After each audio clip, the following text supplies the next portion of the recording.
বিগত আজি কেইবা বছৰৰ পৰা এইটো হৈ আছে। ইয়ালৈ হাতী বুলিয়ে নহয়, অন্য জীৱ জন্তুবিলাকো ইয়ালৈ আহে। ইয়াৰ যিখিনি স্থায়ী বাসিন্দা কলনীৰ ভিতৰতহে হওক বা যিখিনি বাহিৰৰ আছে, সকলোখিনি অকণমান আগৰ পৰা মানে অকণ ভুক্তভোগী হৈ আছে। এতিয়া মানে কথাটো এনেকুৱা হৈ গৈছে, যিহেতু এটা চাইডে বাউণ্ডেৰী ৱাল দিয়া হৈছে, এইটো APGCL-ৰ পৰা বাউণ্ডেৰী ৱাল দিয়া হৈছে যদিও এই বাহিৰৰ যিখিনি বাউণ্ডেৰী ৱালৰ যিখিনি বাহিৰত আছে, সেই মানুহখিনি কোনো মানে নিৰাপত্তাহীন নিচিনা হৈ আছে। একো মানে হেৰি নাই, হাতী আহিলেও নাহিলেও মানে কোনো মানে হেৰি নিচিনা হৈ আছে।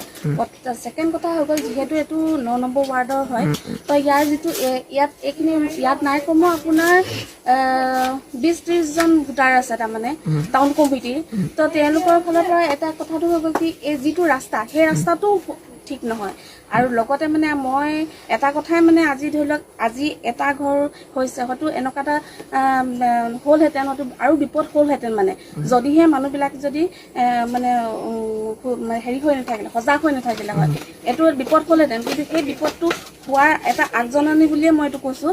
পৰাপক্ষত মানে মই এটা কথা ক'ব বিচাৰিছোঁ, যিহেতু এইটো একেবাৰে খোলা নিচিনা হৈ আছে আৰু পাহাৰখন যিহেতু লগ লাগি আছে, এটা কথা ক'ব বিচাৰিছোঁ যে পাহাৰখনৰ ফালৰ পৰা কিবা যদি ছেফটি মানে বা ফেঞ্চিঙেই হওক বা যি হওক, মানে কিবা এটা ব্যৱস্থা যদি কৰি দিব পৰা যায়, আৰু লগতে মানে যিটো ৰাস্তা আছে, সেই ৰাস্তাটোও যদি কিবা এটা সুব্যৱস্থা কৰি দিয়ে, অন্ততঃ মানুহখিনিয়ে কেতিয়াবা বিপদত, আজি ধৰি লওক এইটো সাধাৰণ এটা ঘৰ এটা হেৰি হৈছে, তেওঁলোকৰ এতিয়া গম পাইছে যে এটা ঘৰ ভঙাৰ পিছত কেনেকুৱা এটা পৰিস্থিতি হৈছে। কিন্তু পৰাপক্ষত মানে আৰু এটা বেয়া বিপদ নোহোৱাৰ আগতে মানে কিবা এটা যাতে পদক্ষেপ লয়।